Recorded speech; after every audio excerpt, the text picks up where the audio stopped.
STEM education is, of course, science, technology, engineering, and math, but it's really more than that. In national rankings of science and math scores students on international tests, we fall behind 26 other countries on our math and science readiness of our high school seniors. 84% of our middle school students say they would rather clean their room, eat their vegetables, go to the dentist, or take out the garbage than learn math or science.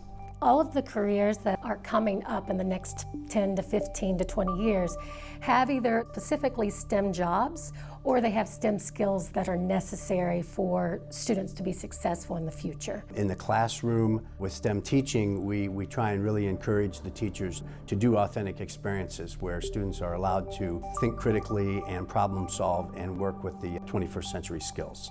In order to get students more engaged in STEM education, I think that we need to really look at how we're teaching our students. PowerPoints and worksheets are not going to get students excited about doing science or doing math or doing engineering. Students today need to have this high-tech experience because our country depends on it. We need to make sure that the connection between the skills that students are learning in high school connects to what we need to be economically competitive in the global marketplace. Business and industry play a critical role in STEM education. In fact, we can't do the right things for kids without business and industry at the table. The industry can help students get engaged by providing the opportunities for students. We're really trying to make the connection between industry and students in formal education. What we have to do in order for kids and students to gain authentic business experiences is we first have to make the connection between business and industry and K-12 formal and informal education.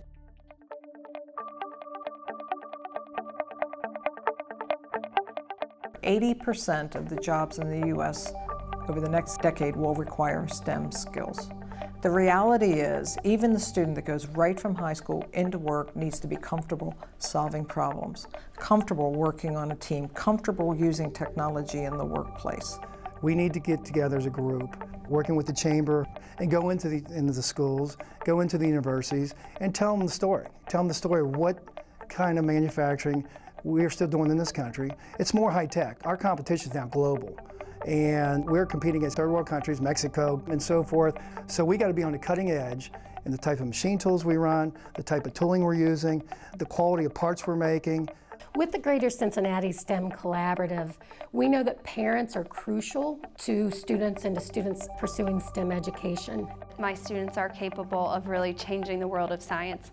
That's one of the things that I love about science, is that it's always changing. I have total confidence that one day my students will be able to make those same discoveries. But in order for that to happen, they really have to experience the real world problem solving. Kids who are going to college should most certainly look at the possibilities in STEM education. We tend to stereotypically think of STEM as the nerdy scientist in the laboratory.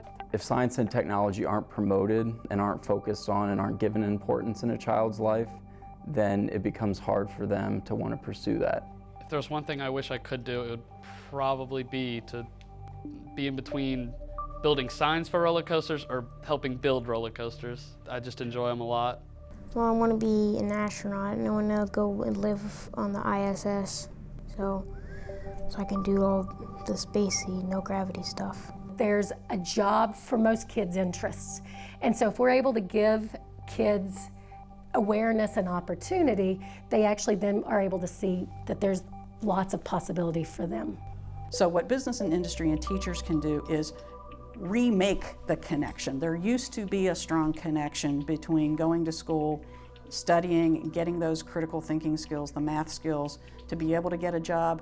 We lost that somewhere over the last 30, 40, 50 years. There are a number of opportunities for students who want to have an authentic experience, and what we mean by an authentic STEM experience is one that's relevant to the workplace. It's not a made-up kind of artificial experience. It's something that's a real-life problem that an employer is facing.